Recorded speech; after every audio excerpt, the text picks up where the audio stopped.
আসসালামু আলাইকুম প্রিয় শিক্ষার্থী বন্ধুরা, আশা করি সকলেই ভালো আছো।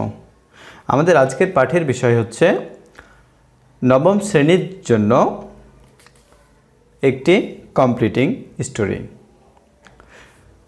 Unit 4 lesson 4 subject the story of লিপি।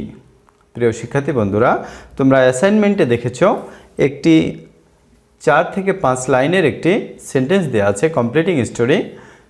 সেন্টেন্সগুলো ছিল ঠিক এরকম: assignment, read the beginning of the story. গল্পটি প্রথম অংশটুকু পড়ো। Right 10 new sentences to complete the story. এবং 10টি নতুন বাক্য তৈরি করো টু কমপ্লিট দ্য স্টোরি।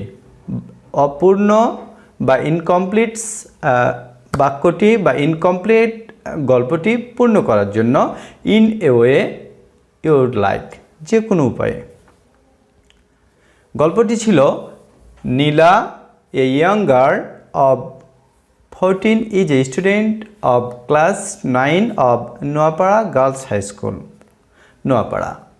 নীলা ছিল 14 বছর বয়সের একজন বালিকা বা ছাত্রী। তিনি ছিলেন নবম শ্রেণীর একজন ছাত্রী। স্কুল ছিল নোয়াপাড়া গার্লস হাই স্কুল, নোয়াপাড়ার। She was a poor girl. সে ছিল একজন গরিব মেয়ে। বাট হ্যাড অ্যান অ্যাসপাইরেশন, কিন্তু তার কি ছিল? একটা উচ্চ আকাঙ্ক্ষা ছিল। টু হেল্প হার ফ্যামিলি, তার পরিবারকে সাহায্য করার জন্য। ফর এ বেটার লাইফ, ভালো জীবনযাপনের জন্য। On her way to school, school যাওয়ার পথে a boy named Alam, Alam নামে একজন বালক, use to tease her very often, প্রায় তাকে রাস্তাপথে বিরক্ত করত। But she didn't get frustrated, কিন্তু সে অর্থাৎ নীলা কখনো হতাশ হননি। রেদার, বরং। অর্থাৎ ইনকমপ্লিট স্টোরির এই 4টি সেন্টেন্স বা এই 4টি লাইন দেওয়া ছিল। এখন আমাদেরকে 10টি নতুন বাক্য দিয়ে এই ইনকমপ্লিট বাক্যটি বা এই ইনকমপ্লিট স্টোরিটি কমপ্লিট করতে হবে। রেদার, বরং, তার মানে মেয়েটি কি হয়নি? হতাশ হয়নি। তাহলে কি হয়েছিল? মেয়েটি হতাশ হয়নি। রেদার, বরং, প্রটেক্টেড হারসেলফ, বরং নিজেকে রক্ষা করেছিল। ফ্রম হিজ টিচিং, এই ছেলের বা আলমের বিরক্তিকর বা বিরক্ত থেকে। She got an idea, Nila একটি আইডিয়া বের করেছিল। Not to go to school alone, সেটি ছিল সে একা স্কুল যাবে না। She went to school with her another friends together, সে কী করবে? সে গিয়েছিল তার অন্যান্য বন্ধুদের সাথে একত্রে। সে ভেবেছিল যে আমি যেহেতু একা যাই, সেহেতু আলম আমাকে বিরক্ত করার সাহস পাই। আমি যদি আমার বন্ধুদের সাথে একত্রে যাই, তাহলে আলম এ সাহসটি পাবে না। Alam tried to tease her but failed, Alam তাকে বিরক্ত করার চেষ্টা করেছিল। বাট ফেল্ড, কিন্তু সে সফল হয়নি। এ ফিউ ডেজ লেটার, কিছুদিন পর বা কয়েকদিন পর, she faced a problem for money, Nila টাকার সমস্যার সম্মুখীন হলো, অর্থাৎ অর্থ সংকটে ভুগছিল। Her parents requested her not to go to school, তার বাবা মা তাকে রিকোয়েস্ট করলো, মা তুমি স্কুল যেও না। সি বিকেম নার্ভাস, নীলা হতাশ হয়েছিল। But got a good idea, কিন্তু নীলা সে সুন্দর একটি আইডিয়া বের করেছিল। সি ওয়েন্ট টু এ টেলর, তিনি একজন দর্জির কাছে গিয়েছিলেন।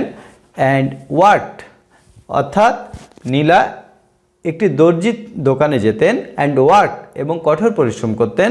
ফর 2 hours দেয়ার ডেইলি, এবং সেই দর্জির দোকানে তিনি প্রতিদিন 2 ঘন্টা করে কাজ করতেন। সি গট অ্যাবাউট 50 to 100 টাকা, তিনি মোটামুটি 50 থেকে 100 টাকা করে পেতেন প্রতিদিন। দ্যাট ওয়াজ সাফিসিয়েন্ট, যেটা তার জন্য যথেষ্ট ছিল for her family and study, তার পরিবারের জন্য এবং তার লেখাপড়ার জন্য। She was very intelligent, Nila খুব মেধাবী এবং বুদ্ধিমতী ছিলেন। And wanted to be a teacher, এবং তিনি একজন শিক্ষিকা হতে চেয়েছিলেন। ফাইনালি সি স্টাডিড হার্ড, অবশেষে নীলা কঠোর পরিশ্রম করেছিল, অধ্যবসায় করেছিল, অ্যান্ড বিকেম সাকসেসফুল, এবং সে সফল হয়েছিল। প্রিয় শিক্ষার্থী বন্ধুরা, এখানে 11টি সেন্টেন্স আছে, কিন্তু লাল কালারের যে সেন্টেন্সটি, এই সেন্টেন্সটি কিন্তু পূর্বের সেন্টেন্সের সাথে অ্যাটাচমেন্ট, সুতরাং আমরা লাল অংশটুকু আমরা সেন্টেন্স ধরব না। তাহলে আমরা কিভাবে এই ইনকমপ্লিট সেন্টেন্সটি পরীক্ষায় লিখব অ্যাসাইনমেন্ট হিসাবে? খেয়াল করো, আমরা ঠিক এভাবে লিখব, পরীক্ষায় আবার লাল কালি ব্যবহার করব না। মার্জিন চারিদিকে 1 ইঞ্চি বরাবর দিব, এবং কখনো মার্জিন আমরা কালো কালি নর্মাল কলম ছাড়া অন্য কালি ব্যবহার করব না, এবং ঠিক আমরা এভাবে ব্যবহার করব।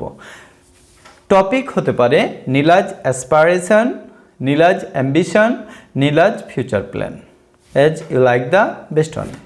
প্রিয় শিক্ষার্থী বন্ধুরা, আজকের মতো এখানেই শেষ করছি। পরবর্তী কোনো অ্যাসাইনমেন্টে আবারও কোনো টপিক নিয়ে কথা হবে। সে পর্যন্ত ভালো থেকো। আল্লাহ হাফেজ।